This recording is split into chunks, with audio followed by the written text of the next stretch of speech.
विधानसभा सत्र 2024 का प्रथम दिवस था जिसमें राज्यपाल महोदया का अभिभाषण हुआ, जिस पर विपक्ष द्वारा हंगामा किया गया।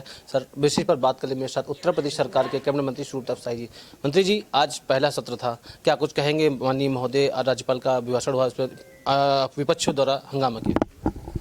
देखिए, जब विपक्षी हंगामा कर रहे थे तो मुझे महाभारत काल का स्मरण हो रहा था, जब नारी शक्ति की प्रतीक उत्तर प्रदेश की राज्यपाल श्रीमती आनंदीबेन पटेल जी जब संबोधन कर रही थी तो ऐसा लगता था कि कौरव के 100 पुत्र एक साथ जो है वो शोर मचा रहे हैं और गांधारी की तरह से कांग्रेस की नेता जो है आंखों पे पट्टियां बांध करके खड़ी थी।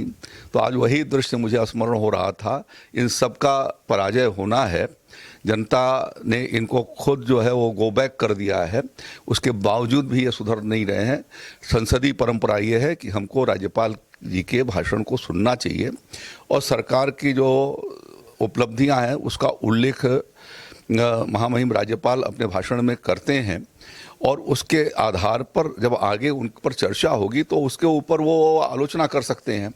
तो लोकतंत्र के भीतर बात न सुनी जाए और उनको दबाव डाल करके शोर शराबे करके उस बात को ओझल कर दिया जाए, उस या दबा दिया जाए, यह समाजवादी पार्टी का लोकतांत्रिक मूल्यों पर कोई भरोसा नहीं है। इस नाते वो इस तरीके का हुड़दंग करते हैं। यद्यपि आज का पूरा वातावरण राममय रहा है और सत्ता पक्ष ने जब कभी भी अच्छे अवसर आए तो जय श्री राम का स्मरण करके अच्छे दिनों की याद दिलाई है, राम राज्य का याद दिलाया है। अखिलेश यादव ने आरोप लगाया कि सरकार सिर्फ मंदिर पे बात कर रही है, विकास के मुद्दों पर बात नहीं की। सबसे बड़ा आरोप अभी राज्यपाल महोदय ने बताया कि किन किन अपने भाषणों के भीतर कि किन चीज़ों में आज उत्तर प्रदेश बीमारू राज्य से निकल करके और देश के विकसित राज्यों के रूप में खड़ा हुआ है। उन्होंने बताया कि आवास, प्रधानमंत्री ग्रामीण आवास और शहरी आवास में देश नंबर 1 पर है। इसी तरीके से उन्होंने बताया कि स्वच्छता कार्यक्रम के भीतर शौचालय बनाए जाने में उत्तर प्रदेश नंबर 1 पर है। पीएम किसान सम्मान निधि के भीतर किसानों को जो पैसे जा रहे हैं उसमें उत्तर प्रदेश जो है वो देश में नंबर 1 पर है। इसी तरीके से जो ईज ऑफ डूइंग बिजनेस में उत्तर प्रदेश अचीवर राज्य के रूप में आगे की ओर आया है। उत्तर प्रदेश के भीतर 5 एक्सप्रेस वे और 5 जो है वो अंतर्राष्ट्रीय हमारे एयरपोर्ट के साथ साथ एयर कनेक्टिविटी और रोड कनेक्टिविटी के साथ साथ वाटर कनेक्टिविटी कैसे बढ़ी है, उसमें हमारा उत्तर प्रदेश नंबर 1 पर आगे की ओर बढ़ रहा है। इसी तरीके से मेडिकल कॉलेज की चर्चा करते हुए उन्होंने बताया आयुष्मान भारत के भीतर जो स्वास्थ्य बीमा है उसके भीतर उत्तर प्रदेश के भीतर लगभग 6.5 करोड़ लोगों का उससे कवरेज मिली है, उसमें उत्तर प्रदेश आज नंबर 1 पर है। इसी तरीके से उज्ज्वला गैस योजना की भी उन्होंने चर्चा किया कि 1 करोड़ 60 लाख से अधिक ज़्यादा मातृशक्ति को जो है वो उपलब्ध हुई है, उसमें भी उत्तर प्रदेश नंबर 1 पर है। तो ये बिना विकास के कार्यों के संभव नहीं था। यही राम राज्य है एक तरीके से कि आज समाज के सभी उन जो वंचित समाज और पिछड़े और गरीब और निर्धन परिवार के जो हमारी महिलाएं थी, नौजवान थे, किसान थे, उनको ये सारे चीज़ों से जो लाभ मिल रहा है यही राम राज्य है। ये भी बताया कि गन्ना उत्पादन में हम नंबर 1 पर हैं, खाद्यान्न उत्पादन में नंबर 1 पर हैं, सब्जियों के उत्पादन में नंबर 1 पर हैं, दूध उत्पादन में हम नंबर 1 पर हैं और भारत सरकार ने बहुत सारी योजनाओं के भीतर पुरस्कृत किया है। इसी तरीके से तिलहन उत्पादन में हम नंबर 1 पर हैं, इसकी भी उन्होंने चर्चा किया है। तो ये उत्तर प्रदेश की योगी आदित्यनाथ जी की सरकार के 7 वर्षों का ये अचीवमेंट है, उनके द्वारा ये उपलब्धि है। इसके लिए मैं उनको अपनी ओर से माननीय राज्यपाल जी को भी और मुख्यमंत्री योगी आदित्यनाथ जी को भी बधाई देता हूँ। मंत्री जी, किसान उत्तर प्रदेश सबसे ज़्यादा जनसंख्या है, आप कृषि मंत्री उत्तर प्रदेश सरकार में और लोकसभा चुनाव के कुछ महीने ही बचे हैं।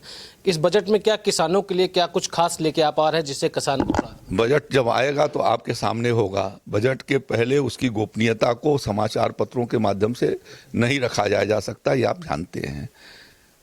एक लास्ट अंतिम अवसर, अयोध्या के प्रभारी मंत्री हैं आप, एक भगवान श्री राम जी का मंदिर जो प्राण प्रतिष्ठा, उसके बाद लगातार देखा जाए भीड़ भी काफ़ी मात्रा दर्शन लोग पहुंच रहे हैं, इस पर क्या व्यवस्था की जा रही है वहाँ पे अयोध्या में रुकने या दर्शन? देखिए, पूरा देश आज राममय हो गया है। 500 वर्षों के प्रतीक्षा और इंतजार और संघर्षों और बलिदान के पश्चात भगवान श्री राम लला आज अपने स्थान पर, जन्म स्थान पर उनकी प्राण प्रतिष्ठा आदरणीय प्रधानमंत्री नरेंद्र मोदी जी के हाथों से हुई।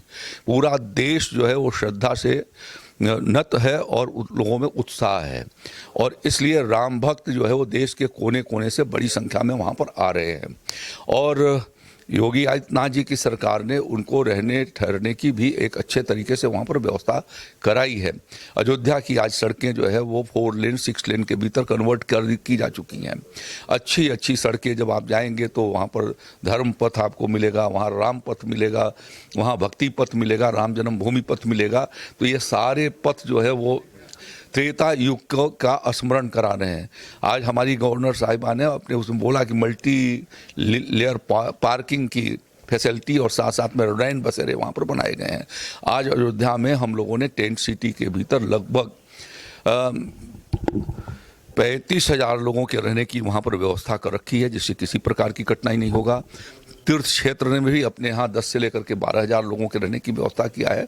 तो एक साथ 50,000 से ज़्यादा लोग अयोध्या के भीतर रात्रि निवास कर सकते हैं, रह सकते हैं। उनके लिए 3500 से ज़्यादा शौचालयों की व्यवस्था की गई है। 5,000 से ज़्यादा स्वच्छता कर्मी वहाँ पर लगाए गए हैं। विभिन्न स्थानों पर हमने 20 जो है वो प्राथमिक स्वास्थ्य केंद्र बना रखे हैं, जिससे कोई आदमी को यदि आकस्मिक रूप से उसका इस स्वास्थ्य में किसी प्रकार की कठिनाई होती है तो उसको चिकित्सा सुविधाएं दी जा सके। सबके लिए पीने के पानी की अच्छी हम लोगों ने व्यवस्था कर रखी है, अच्छे प्रकाश की व्यवस्था कर रखी है, तो लोगों को आने में किसी प्रकार की कठिनाई नहीं है। हाँ, ये है कि ज़रा सा वो भीड़ को देखते हुए जो बड़ी संख्या में दर्शनार्थी आ रहे हैं, थोड़ा सा वो संतोष करेंगे और धीरे धीरे वो आएंगे तो सबका दर्शन बहुत अच्छे तरीके से हो सकेगा, शांति से हो सकेगा। धन्यवाद। ये थे मेरे साथ उत्तर प्रदेश सरकार के कैबिनेट मंत्री सुब्रत साहू जी, जिन्होंने अयोध्या के प्रभारी भी हैं, जिन्होंने साफ तौर पर कहा सदर शांतियों की अपील भी की है। आप लोग धैर्य रखें, सबके दर्शन हों, आराम से आएँ, व्यवस्था सारी की गई। मैं Pushpendra Sharma, public live news channel.